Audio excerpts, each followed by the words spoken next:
भीष्म पितामह महाभारत के सबसे महान और आदरणीय पात्रों में से एक थे। वे कुरुवंश के परम ज्ञानी, ब्रह्मचारी और धर्मनिष्ठ योद्धा थे। उनका वास्तविक नाम देवव्रत था। वे महाराज शांतनु और गंगा के पुत्र थे।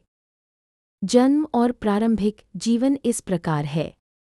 देवव्रत का जन्म देवी गंगा से हुआ था। गंगा ने शांतनु से विवाह किया था और उसने 8 पुत्रों को जन्म दिया। पहले 7 पुत्रों को वह जन्म लेते ही नदी में प्रवाहित कर देती थी, लेकिन 8वें पुत्र देवव्रत को शांतनु ने रोक लिया। इसलिए गंगा ने बालक को पिता के पास छोड़ दिया और चली गई। गंगा ने देवव्रत को स्वयं देवताओं और ऋषियों से शिक्षा दिलाई। उन्होंने वेद, शास्त्र, धनुर्वेद और राजनीति का गहन ज्ञान प्राप्त किया। भीष्म प्रतिज्ञा किए थे कि जब राजा शांतनु को मत्स्यगंधा सत्यवती से प्रेम हुआ तो सत्यवती के पिता ने कहा कि उनका पुत्र ही राजा बनेगा। तब देवव्रत ने यह प्रतिज्ञा ली कि मैं आजीवन ब्रह्मचारी रहूंगा और सिंहासन पर कभी अधिकार नहीं करूंगा। यह प्रतिज्ञा इतनी कठोर थी कि स्वर्ग से पुष्पवर्षा हुई और देवताओं ने उन्हें नाम दिया भीष्म, अर्थात भयानक प्रतिज्ञा करने वाला पूर्णविराम। भीष्म ने कुरुवंश की सेवा 3 पीढ़ियों तक की। शांतनु के समय, विचित्रवीर्य के समय और बाद में धृतराष्ट्र, पांडु और विदुर के मार्गदर्शक के रूप में। उन्होंने हस्तिनापुर के युवराजों को शिक्षित किया, जिनमें कौरव और पांडव दोनों शामिल थे। महाभारत युद्ध में भीष्म पितामह ने कौरवों की ओर से सेनापति के रूप में युद्ध किया, क्योंकि वे हस्तिनापुर के प्रति आजीवन निष्ठा की शपथ लिए हुए थे। हालांकि वे पांडवों से प्रेम करते थे और उन्हें अन्याय से बचाना चाहते थे।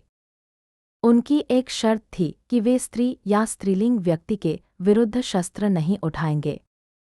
इसलिए शिखंडी, जो पूर्व जन्म में अम्बा थीं, इसके कारण अर्जुन उन्हें पराजित करने में सफल हुए। भीष्म को इच्छा मृत्यु का वर था। जब वे बाणों की शैया पर गिरे तब उन्होंने सूर्य के उत्तरायण होने तक अपनी प्राणशक्ति को रोके रखा। फिर उन्होंने धर्म, राजनीति और जीवन के सिद्धांतों पर युधिष्ठिर को उपदेश दिए, जिन्हें शांति पर्व और अनुशासन पर्व में वर्णित किया गया है। विशेषताएं: गुरु परशुराम, वरदान इच्छा मृत्यु, गुण ब्रह्मचर्य, सत्यनिष्ठा, नीति और धर्मज्ञान, उपाधि त्रिकालज्ञ, तीनों कालों का ज्ञाता। भीष्म पितामह भारतीय संस्कृति में कर्तव्य, निष्ठा और त्याग के प्रतीक हैं। उनका जीवन यह सिखाता है कि धर्म का पालन करना कितना कठिन परंतु आवश्यक है, भले ही इसके लिए हमें व्यक्तिगत सुख का बलिदान क्यों न करना पड़े। अगर आपको यह वीडियो अच्छी लगी हो तो अरविंद कुमार 05 चैनल को शेयर, लाइक और सब्सक्राइब जरूर करें और मेरी तरफ से आप सभी हमारे दर्शकों को प्यार भरा नमस्कार। आप सभी लोगों को धन और धान्य का भंडार भरा रहे और आप सभी लोग खुशी से भरे लंबे आयु प्रदान करें। आप सभी लोग को शुभ रहे। धन्यवाद।